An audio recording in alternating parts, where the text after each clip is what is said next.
பல்லடம் பகுதியினுடைய நீண்ட நாள் கோரிக்கை பல்லடம் நகரத்தில் ஏற்படக்கூடிய அந்த போக்குவரத்து நெரிசலை தவிர்க்க வேண்டும் என்பது.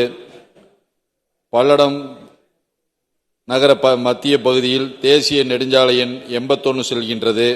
இந்த சாலை கோவையிலிருந்து கரூர், திருச்சி, தஞ்சாவூர் போன்ற கிழக்கு மாவட்டங்களுக்கும், மதுரை, தூத்துக்குடி போன்ற தென் மாவட்டங்களுக்கும் செல்கின்றது.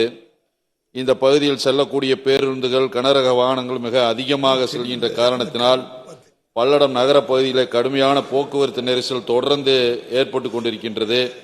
விசேஷ காலங்களிலே இப்பகுதியில் மக்கள் மிகவும் சிரமப்படுகின்றார்கள்.